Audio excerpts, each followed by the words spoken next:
Welcome to our deep dive, all about the human factor, by Simon Humphreys and Michael Esau. We're going to extract the most insightful, uh, most useful insights from this book, really break it down so you can actually apply them to your own work, your own teams, however that looks for you. I think even just glancing at the acknowledgments for this book, you get a sense of the foundation it's built on. You've got Harriet Green, OBE, just a powerhouse in business transformation, Dave Ulrich, the HR guru, and Damian Hughes, from the High Performance podcast. Their combined experience really speaks volumes, I think. Right. It's incredible how they've managed to take all that expertise Mhm. and distill it into practical advice that really anyone can use. Doesn't matter if you're running a startup or a global giant, the principles are universal. Absolutely. And they kick things off by really distinguishing between strategy and operational effectiveness. And they kind of build upon this work that was done by Michael Porter in the Harvard Business Review. And it's this idea that while both are absolutely critical for peak performance, they function in very different ways. So it's not just about having a brilliant plan, it's about how you breathe life into that plan. Hmm. And when we look at it through a human lens, that's where things get really captivating. Precisely.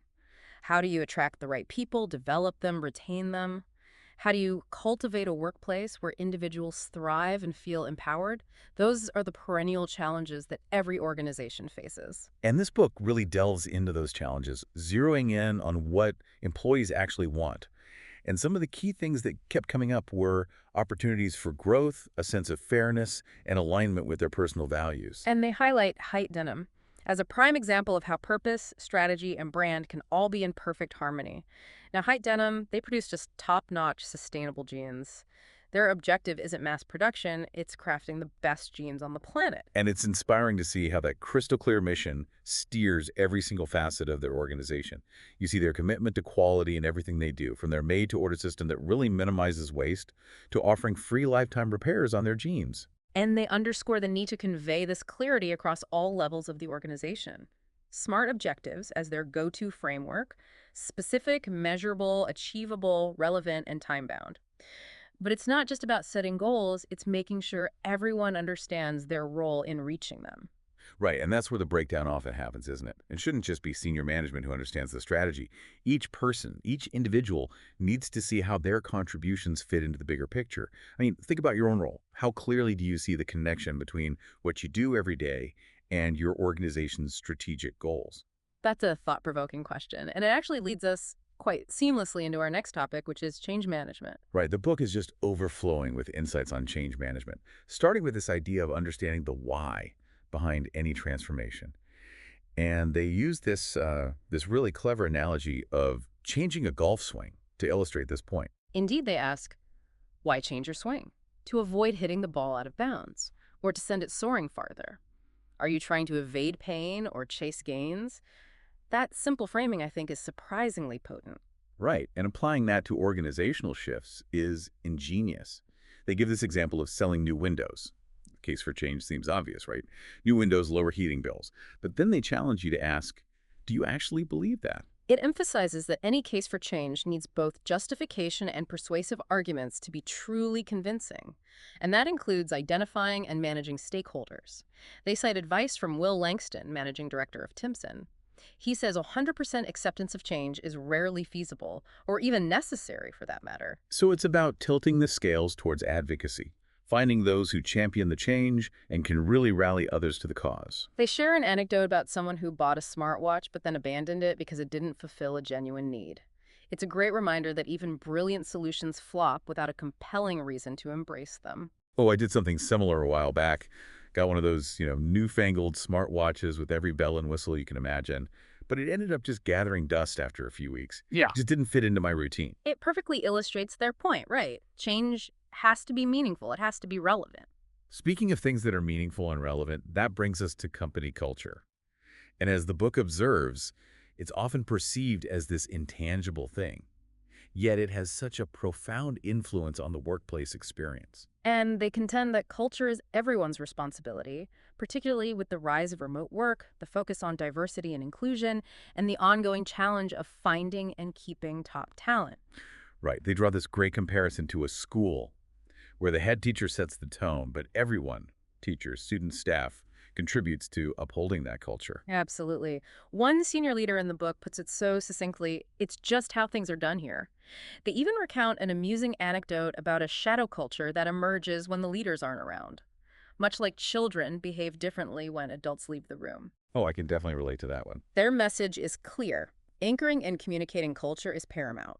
And this ties directly into the concept of the employee value proposition, or EVP for short, which basically encapsulates what the organization offers its workforce in return for their efforts. So aligning the culture with what the organization promises its employees. Precisely. And that leads us to a rather captivating concept, the power of philosophy. This is where the book really made me pause and reflect.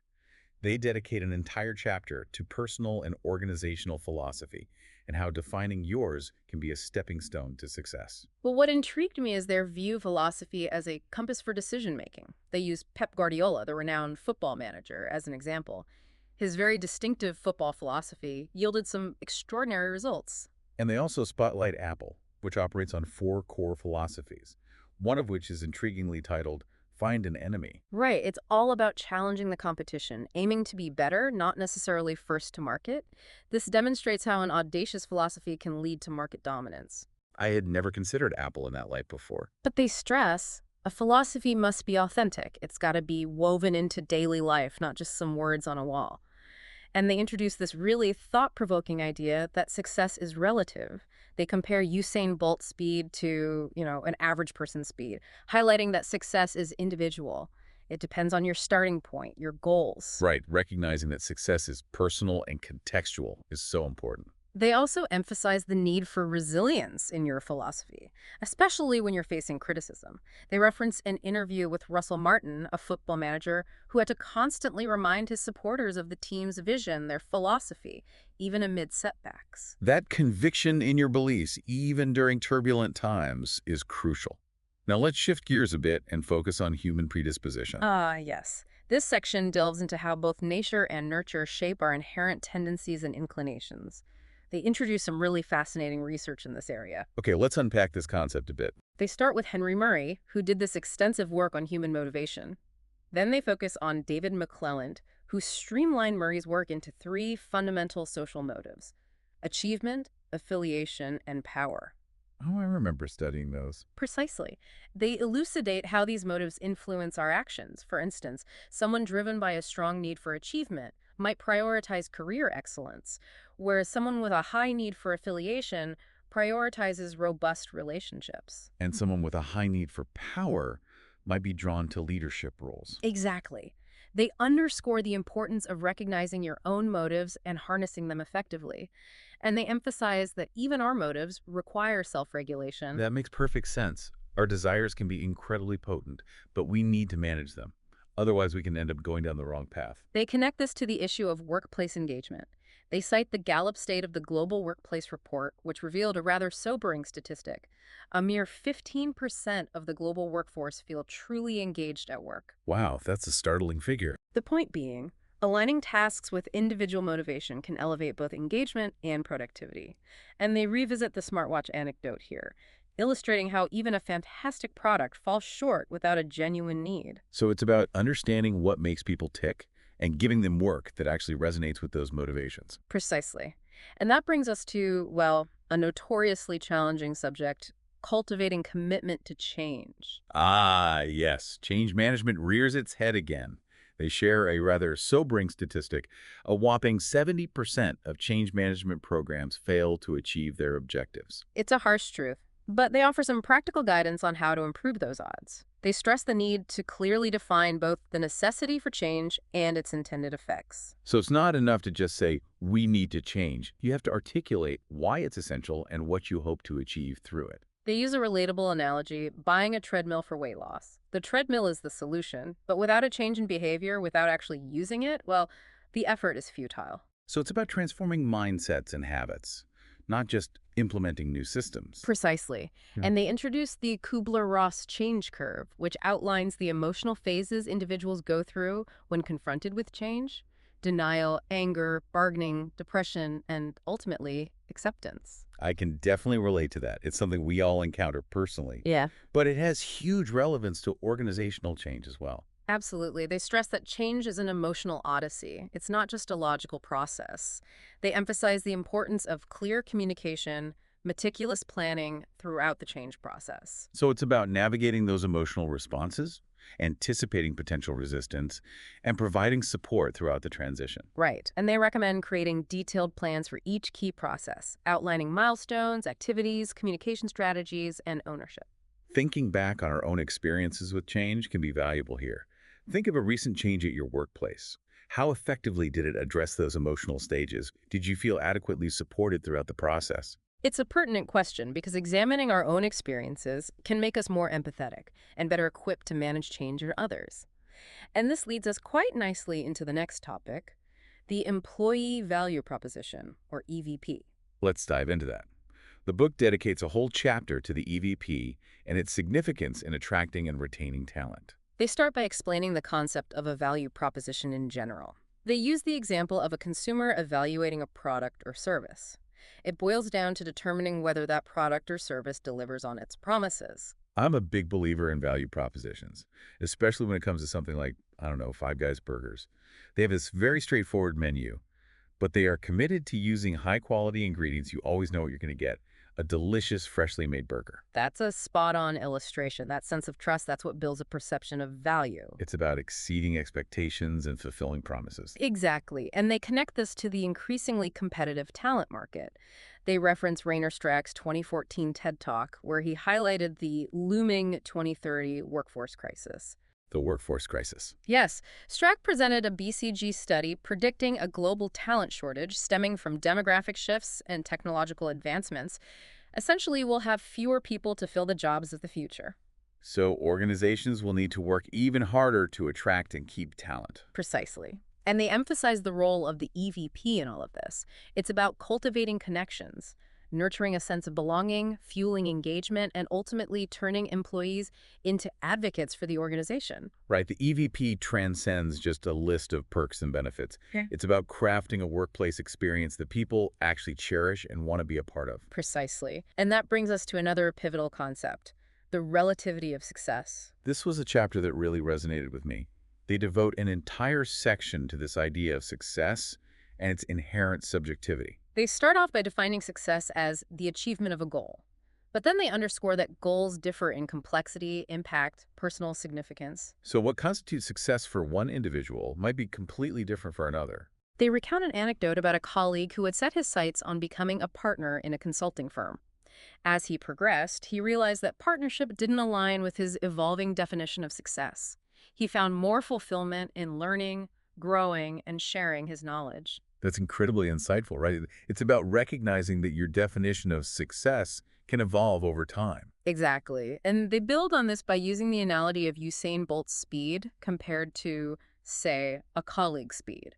They underscore that success is relative to your personal starting point, your objectives, your capabilities. It's a powerful reminder that we shouldn't compare ourselves to others or measure our success against someone else's yardstick. And they also discuss the importance of appreciating success in all its forms, even when it's not the primary objective. They share this really inspiring story of the Jamaican bobsled team from the 1988 Winter Olympics. Oh, what a classic underdog story. Precisely. They didn't win any medals, but they captured the hearts of the world with their spirit and their determination. They even inspired a movie. Their point is that success can encompass so much more than just winning. It can be about resilience, it can be about teamwork, it can be about pursuing your passions. It's about defining success on your own terms. Exactly. And that leads us to a broader reflection on the human experience at work and its influence on engagement and advocacy. Let's delve into that a little further. The book emphasizes the need to understand the employee experience and how that impacts how people feel about their work. They revisit the smartwatch anecdote here, emphasizing that even a top-notch product fails without a compelling need or positive experience. So it's not enough to just provide the right tools or resources. You have to cultivate an environment where people feel valued and supported. Precisely. And they define engagement as a measure of commitment, contrasting it with mere compliance. So going beyond just doing what's required, feeling invested in the organization's achievements. They use the example of a restaurant, Augean's, which achieved Michelin star status. They initially struggled with consistency in their dishes because recipes weren't properly documented. The importance of clearly defined processes. Once they standardized their recipes and implemented quality checks, they were able to deliver a consistently excellent dining experience. It shows how attention to detail and creating a system that supports excellence is so crucial. And they emphasize the impact of leadership on engagement, sharing research on how different leadership styles affect team performance. Interesting. And what did their findings reveal? Leaders who were supportive, positive, and focused on building connections created a team environment that was both flourishing and productive. Okay, so a positive leader can create a positive work environment. It makes sense. But they also observed that leaders who focused on control and micromanagement had a negative impact on team performance. So it's about finding that balance between providing guidance and allowing autonomy. Precisely. And that brings us to our final topic for this part, the role of the leader. Let's explore that further. The book really delves into how leaders shape the employee experience and drive success. They introduce their four-circle model of leadership, which stresses self-awareness, understanding your own motivations, and managing them effectively so they don't have a negative impact on your team. Right? It's about knowing yourself and controlling those impulses, especially when you're in a leadership position. Precisely.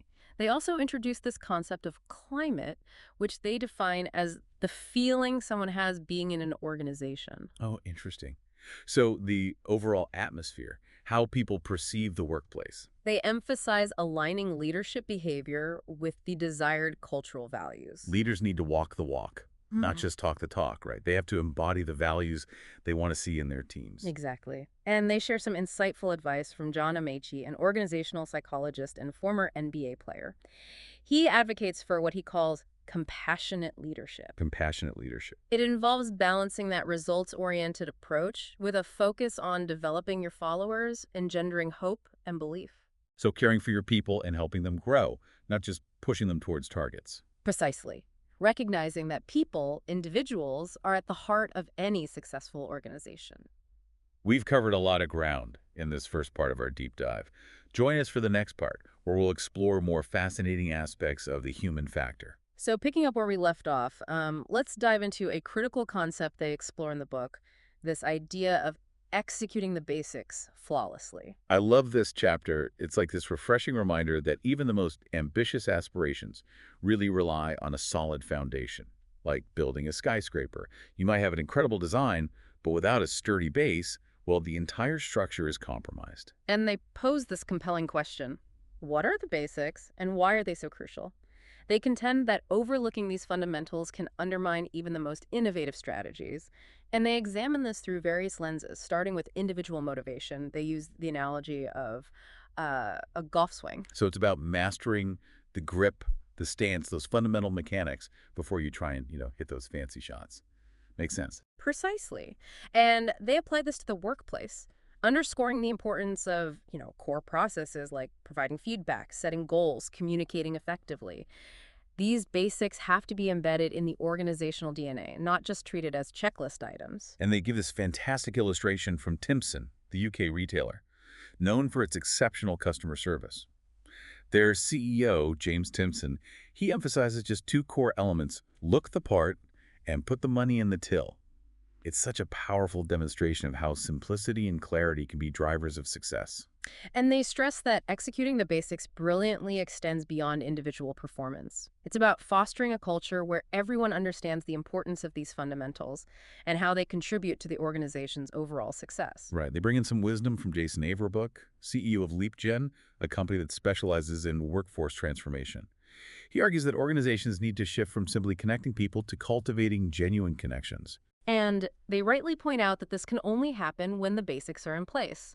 Without that foundational connection, well, building meaningful relationships becomes an uphill battle. It's like trying to have a conversation in two different languages. You need that common ground, that shared understanding as a starting point. Precisely. And they extend this to technology as well, noting that organizations often get seduced by all the, flashy features while neglecting the fundamental capabilities that actually drive true productivity and efficiency. So it's not about having the latest and greatest software. It's about making sure the technology you use is reliable, integrated, and supports your core business processes. Precisely. And they share an inspiring example from Ineos, the multinational chemicals company that also owns a professional cycling team. They're known for their unwavering focus on executing the basics flawlessly, achieving incremental gains that compound over time. It reminds me of the marginal gains philosophy, popularized by British cycling, where even the smallest improvements can add up to significant advantages. Indeed. And they note that Ineos is applying this same approach to their recent acquisition of Manchester United Football Club. They're investing heavily in upgrading the team's training facilities, recognizing that achieving peak performance on the pitch requires a solid foundation off the pitch. It's a fantastic illustration of how these principles, executing the basics brilliantly, transcend industries and contexts. Now let's shift our attention to another vital aspect they explore: the power of listening, insights, and feedback. This really resonated with me because it underscores the importance of active listening. Not just passively hearing what's being said, it's about truly understanding perspectives and needs, which is so crucial in today's world, where we're bombarded with information and choices. They define listening as giving attention to sound, and they explore the nuances of it. It's not just about registering the words that are spoken, it's about grasping the underlying message, the intent, the emotions. And they argue that organizations need to have a robust listening strategy to truly understand the expectations and needs of both their customers and their employees. It's about moving beyond surveys, finding ways to authentically engage with people. They provide a compelling example from TSG 1899 Hoffenheim, a German football club, known for its innovative approach to talent development. They utilize data and analytics to track player performance, pinpoint areas for improvement. But they also prioritize getting buy-in from the players themselves, recognizing that the data doesn't tell the whole story. Absolutely. They acknowledge the need to understand the players' perspectives, their challenges, their aspirations, to truly nurture their growth. It's this brilliant example of merging data-driven insights with human understanding. And they also emphasize the importance of translating listening into actionable insights. They share observations from their conversation with Sasha Berto, the head of athletic performance for TSG 1899 Hoffenheim. And he stresses the importance of asking the right questions to gather meaningful data. It's about going deeper, going beyond the surface-level observations to really understand the underlying causes, the factors at play. And then those insights need to be translated into concrete actions. Having clear communication and feedback loops ensures that the information gleaned through listening is actually used to drive positive change. And they connect this to the importance of building a culture where giving and receiving feedback is seen as an essential component of growth and development, not just a box-ticking exercise during performance reviews. They recount their own experiences at SAP, where implementing a process for regular feedback led to a significant boost in performance. Creating that safe environment where people can receive feedback without fear of judgment or repercussions is so vital. Absolutely. And they highlight the importance of separating performance feedback from financial rewards. When feedback is tied to compensation, it can become distorted and lose its developmental focus. They share some valuable advice from Mikkel Verhoeven, former managing director of SAP UK and Ireland, and John Amaechi, an organizational psychologist. They emphasize framing feedback positively and constructively, focusing on areas for improvement rather than dwelling on shortcomings. They also bring in tips from Carolyn Goiter, a voice coach and author, who advocates for celebrating an individual's strength before suggesting any refinements. It's all about creating that supportive and encouraging atmosphere for growth. And they stress the importance of eliminating judgmental labels from feedback. Instead of using terms like constructive criticism or negative feedback, they propose focusing on specific observations and offering suggestions for improvement. So being clear, specific, actionable with your feedback, avoiding generalizations or emotionally charged language. That creates a much more receptive and open environment for learning and development. Indeed. And that brings us to another critical aspect: nurturing and developing individuals and teams. This section really dives into the idea that development isn't just about talent, it's about investing in the growth of every single employee. They challenge this traditional notion of talent, encourage us to adopt a broader perspective. They ask this thought-provoking question: does career progression matter to all employees? And while some individuals may prioritize other aspects of their lives, for many, that opportunity to learn, to grow, to advance within an organization is a key motivator. And they argue that neglecting development can breed disengagement and frustration. It's about fostering a culture where people feel like they have a future, a path for growth within the company. And they delve into several key questions that organizations need to consider when crafting development programs. Things like, How do we identify potential? How do we create those opportunities for growth? How do we measure progress? Precisely. And they stress the importance of gathering intelligence, insights beyond those traditional performance reviews. They advocate for this continuous feedback loop. Managers should constantly be observing, assessing, guiding their team members. It's about cultivating that ongoing development culture, where feedback is seen as a gift, not a punishment. They also highlight the importance of clear ownership and accountability for development. They use the RSI model: responsible, accountable, consulted, informed, to make sure everyone understands their role in the process. So it doesn't get lost in the daily shuffle. Right. And they also address the complexities of managing talent data and intelligence. Traditional systems often struggle to capture the nuances of individual potential. It's about going beyond just the simple metrics, finding ways to capture those qualitative aspects of development, like skills, experiences, aspirations. They share an example from their time at Premier Farnell, a global electronics distributor. They implemented a comprehensive talent review process involving regular meetings to discuss talent development, identify high potential individuals, and create tailored growth plans. So a structured and proactive approach to nurturing talent and ensuring a pipeline of future leaders. Absolutely. And they underscore the need to focus not just on succession planning for senior roles, but also on identifying and developing emerging talent throughout the organization. Right, it's about fostering an environment where everyone feels empowered to grow, regardless of their current position or level. And they discuss the importance of providing individuals with opportunities to stretch themselves, take on new challenges, learn from their experiences. They share some insights from Paul McGuinness, former CEO of Manchester United Football Club. He talks about how they would expose young players to higher levels of competition to really assess their potential. Creating that safe space for experimentation and learning, where setbacks are viewed as opportunities for growth. Right, but they emphasize the importance of managing this exposure carefully, providing support, guidance to help individuals navigate those challenges and learn from their mistakes. And they bring in some valuable perspectives from Russell Martin as well, a football manager who really understands that delicate balance between pushing players to develop while also safeguarding their confidence. He's seen firsthand how players with immense potential can falter early in their careers due to a lack of proper support or opportunities to develop at their own pace. It just goes to show that development is not a one-size-fits-all endeavor. Now let's transition to the role of mentoring, which they describe as a vital aspect of nurturing talent. And they differentiate mentoring from coaching, suggesting that mentoring involves a more kind of profound, holistic approach to development. And they emphasize the critical role of transparency and trust in that mentoring relationship.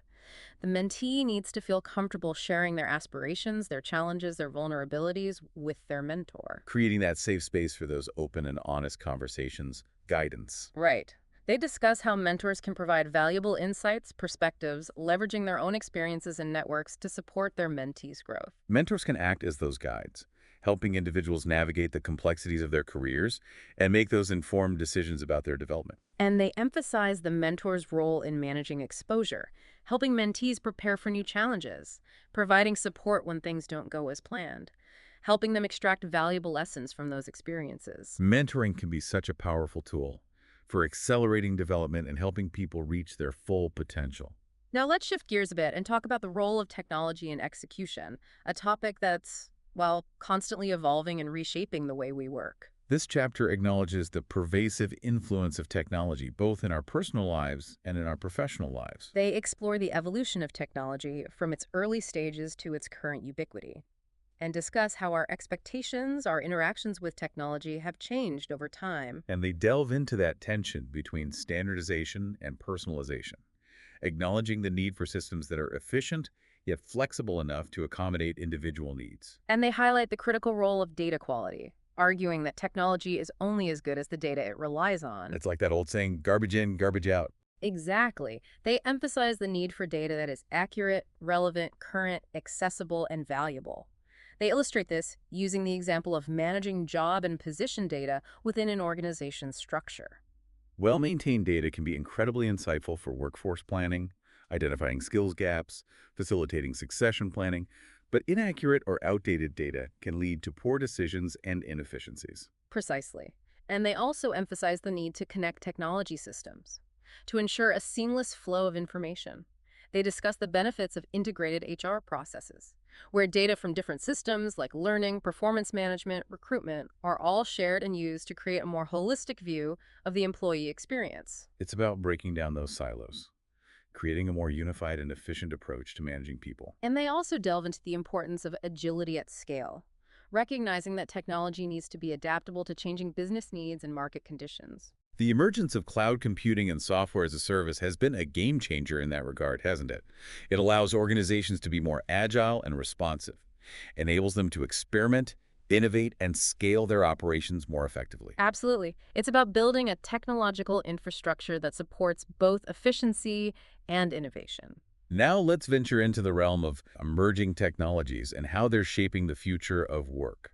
And they start with a topic that's on everyone's mind these days, artificial intelligence or AI. Right, AI. It's everywhere. They discuss the rapid advancements in AI, particularly the rise of conversational AI, generative AI, machine learning. And they share some insights from their conversation with Andy Gall, CTO for SAP SuccessFactors, who emphasizes the importance of responsible AI development and use. He argues that AI should augment human intelligence, not replace it. Right. It's about finding ways to leverage AI's power while still preserving those uniquely human qualities. Creativity, empathy, critical thinking skills. And they also discuss the need for clear guidelines for AI development and deployment to ensure ethical and responsible use of these technologies. And they highlight the importance of preparing for AI's impact on the workforce, recognizing that some jobs will inevitably be automated while new roles will emerge. They offer some valuable advice for organizations that are undertaking technology transformation projects, emphasizing the need to clearly define the need, the desired impact, the business benefits. They also stress the importance of establishing ownership, governance, and a robust case for change. And carefully selecting implementation partners who understand the organization's culture and have a proven track record of success. Absolutely. Ultimately, they remind us that technology is a powerful tool, but its effectiveness hinges on strategic and thoughtful application. This deep dive has been incredibly insightful. But we're running out of time for this part. We still have more ground to cover, including the book's concluding chapter, Being Human, which explores the importance of human connection and purpose in a rapidly changing world. Welcome back to our final part on the human factor. Ready to wrap this up? Absolutely. Let's pick up with that final chapter you mentioned, being human. It's quite a thought-provoking one. It really is. It Oh. struck a chord with me, especially given how rapidly the world is changing around us. And they really emphasize the timeless importance of human connection and purpose, even amidst all the technological advancements and, the constant change we're all experiencing. And they start by exploring this notion of meaningful work and its impact on not just individual fulfillment, but also organizational success.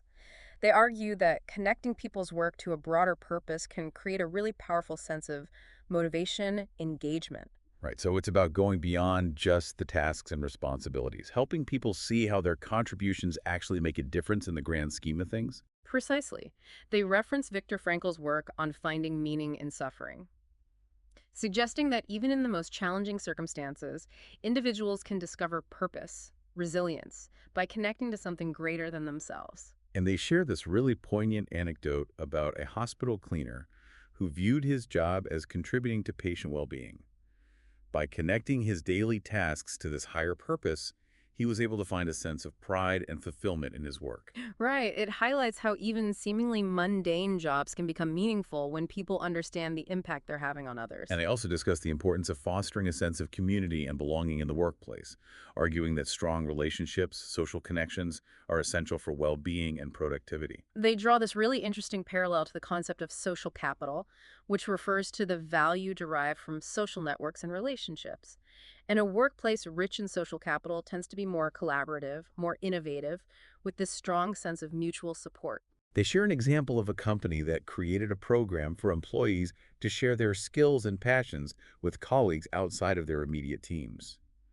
And this initiative not only fostered a sense of community, it also led to some really unexpected collaborations and innovative solutions. It's a great example of how nurturing those connections can create this ripple effect of positive outcomes. They also touch on the importance of recognizing and celebrating individual contributions, arguing that acknowledging people's efforts, achievements, even in small ways, can really boost morale. and reinforce those positive behaviors. They reference the Hawthorne studies here, which found that productivity increased not just because of changes in working conditions, but also because workers felt valued and recognized by the researchers. Just that simple act of paying attention to people, acknowledging their worth, can have a really powerful impact. They also talk about the importance of psychological safety, a concept that's gaining a lot of traction in workplaces these days. It refers to an environment where people feel comfortable taking risks, sharing ideas, speaking up, without fear of negative consequences. Right, and they argue that psychological safety is essential for creativity, innovation, learning. It allows people to experiment, make mistakes, and learn from them without fear of retribution. They share an example of a company that implemented a blameless post-mortem process after projects, focusing on learning from mistakes rather than assigning blame. And this shift in culture created a more open, collaborative environment, ultimately leading to better project outcomes. It highlights how creating that safe space for vulnerability for learning can lead to really significant organizational benefits. And they emphasize that building this human-centered workplace requires conscious effort, conscious attention. It's about actively designing policies, practices, systems that prioritize employee well-being, growth, fulfillment. They conclude by reminding us that the human factor is ultimately what differentiates organizations.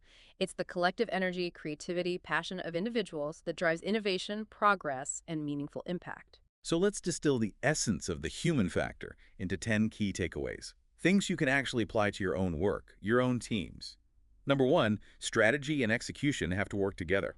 Number two, understanding the why behind change and guiding that emotional journey are critical for successful change management. Number three, culture is everyone's responsibility. Number four, a clearly defined philosophy serves as a compass for decision making and creates alignment.